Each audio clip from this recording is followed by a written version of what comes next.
Please click the subscribe button and the notification icon. It will help us a lot.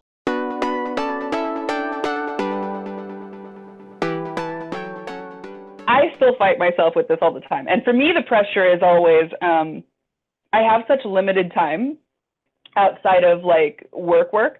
And I can't share so much of the work that I do that I always feel this pressure to like make something like, because in my mind, I'm like, man, everything on my website is years old and I'm so much better than that now. And I can't share any of it. And there's all this pressure in my mind. But then I think about it and it's like, what's funny about it now is like, the people that I work with and also the people who are my favorite artists, some of them have almost no, like they actually have a Twitter or have whatever. Like Chris Applebaum has very few followers and he's one of my favorite artists. He did so much of the art from Fantastic Mr. Fox and Coraline and all these things, just as one example. He's incredible. He's like, I would love to be him when I grow up kind of thing. Followers don't mean anything. It means nothing. And I would say that when I was found, by House Special, for example, I didn't have a lot of followers. I mean, depending on who you're comparing me to, I don't have that many followers now. It's like, it's not about how many, and you have no idea who's watching. And that's the thing. That's an external focus, right? That is something that's going to take away the purity of what you're trying to make. And I think your job is to try and push that down as much as possible and not listen to it, because you cannot control any of that. And so you gotta be able to let it go and shut it down in your mind, because it's not helpful. It's not helpful to you on any level. And I think,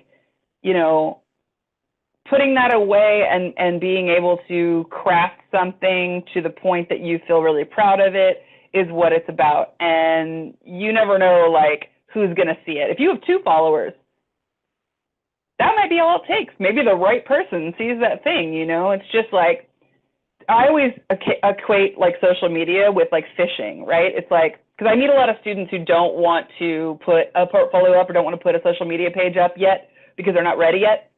My least favorite thing from students is not ready yet. I hate that. I don't feel ready yet. You're never going to feel ready. That's not your job to decide. Let the world decide when you're ready. I think it's important, if you want to have the biggest pile of fish, to start fishing.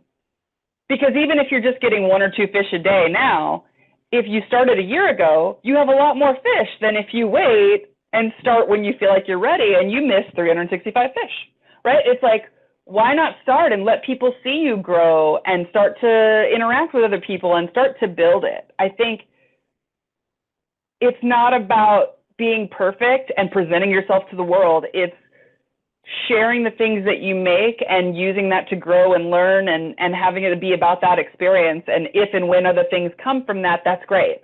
But it can't be your goal, because again, that's disingenuous too, right? So as much as you can shut that stuff down, it's great. And I think a big following is awesome, but it really doesn't translate like to necessarily jobs. Like this guy that I work with who's brilliant. It's the first guy I ever worked for in animation. He was an art director of Boxtrolls, and he was art director on the Isle of Dogs for Wes Anderson. And he's amazing. And he has this Instagram that like, I don't know, maybe 100 people that know him privately follow. And he keeps getting amazing jobs. He keeps doing cool stuff. Like, it really is not an indicator of anything.